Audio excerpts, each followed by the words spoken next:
perspective, where it's not about winning or losing.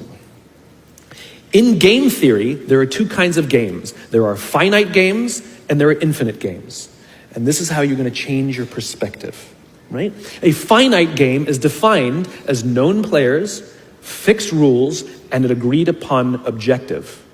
Baseball, for example. We know the rules, we all agree to the rules, and whoever has more runs at the end of 9 innings is the winner, and the game is over. No one ever says, we can just play 2 more innings, I know we can come back. It doesn't work that way. The game is over, right? That's a finite game. Then you have an infinite game.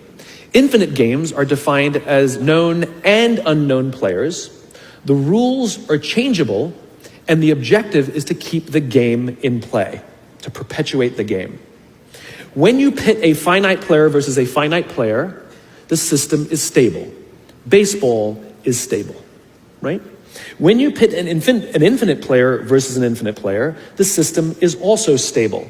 Like the Cold War, for example, because there cannot be a winner and a loser. There are no winners and losers in an infinite game, right? It doesn't exist. And because there are no winners or losers, what ends up happening in the infinite contest is players drop out when they run out of the will or the resources to play. But there's no winners or losers. Problems arise when you pit a finite player versus an infinite player. Because a finite player is playing to win, and an infinite player is playing to keep the game going.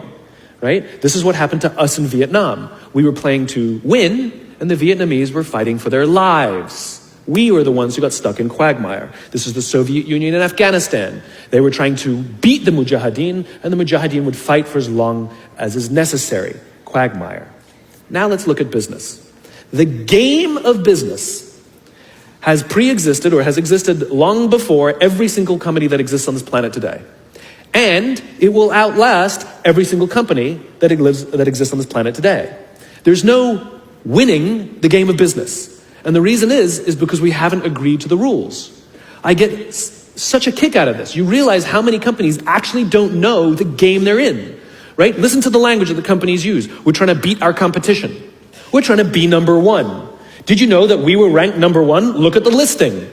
Based on what criteria? Revenues, profits, market share, square footage, number of employees. Based on what time frame? A quarter, a year, 5 years, 10 years, 20 years, 50 years, 100 years? I haven't agreed to those standards. How can you declare yourself the winner? How can you declare yourself number one when no one else in the game has agreed to the rules? It's arbitrary. There is no winning because there's no end. In other words, companies are playing finite games. Listen to their language. They're trying to beat their competition. What does that even mean?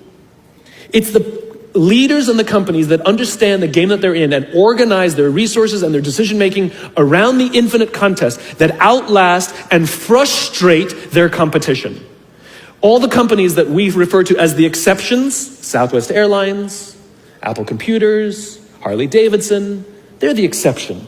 No, they're playing the infinite contest. They frustrate their competition. Is what happens. That's what happens, because they're not playing to win. Jim Senegal, the founder of Costco, which is the only real company that gives Walmart a run for its money, he says public companies are looking to succeed for the quarter. He says, we're looking for the next 50 years. You can hear him. He's playing the infinite contest. I spoke at a leadership summit for Microsoft. I also spoke at a leadership summit for Apple. Now, at the Microsoft Summit, I would say 70% of the executives, and this was under the Steve Ballmer days, I would say about 70% of the executives spent about 70% of their presentations talking about how to beat Apple. At the Apple Summit, 100% of the executives spent 100% of their presentations talking about how to help teachers teach and how to help students learn. One was obsessed with their competition, the other one was obsessed with where they're going. So at the end of my presentation at Microsoft, they gave me a gift. They gave me the new Zune, which was the competitor to the iPod Touch when it was a thing, right? And I have to tell you, this piece of technology was spectacular. It was beautiful. The user interface was incredible. The design was amazing. It was intuitive. It was one of the most beautiful, elegant pieces of technology I'd ever seen, right? Now, it didn't work with iTunes, which is an entirely different problem. I couldn't use it. But that's something else. I'm sitting in the back of a taxi with a senior Apple executive, sort of employee number 12 kind of guy, and I decide to stir the pot. And I turn to him and I say, you know, I spoke at a Microsoft summit and they gave me their new Zune, and I have to tell you, it is so much better than your iPod Touch. And he turned to me and said, I have no doubt. Conversation over.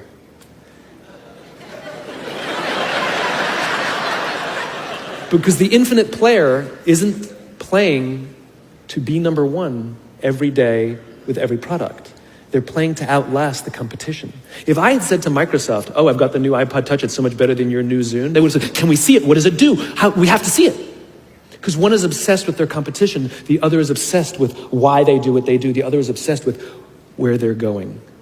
And the reason Apple frustrates their competition is because secretly, they're not even competing against them.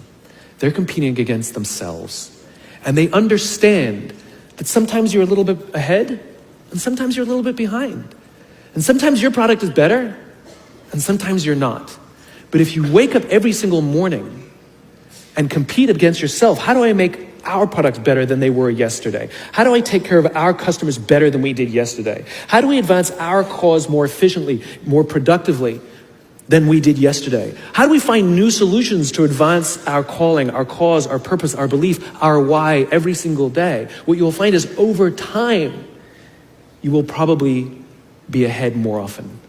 Those who play the infinite game understand it's not about the battle, it's about the war.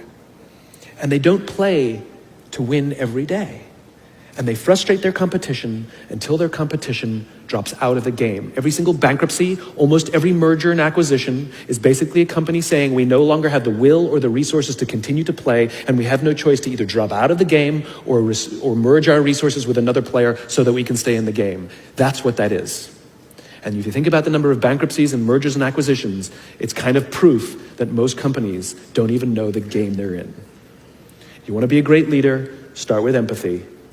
You want to be a great leader, change your perspective and play the game you're actually playing. Thank you very much.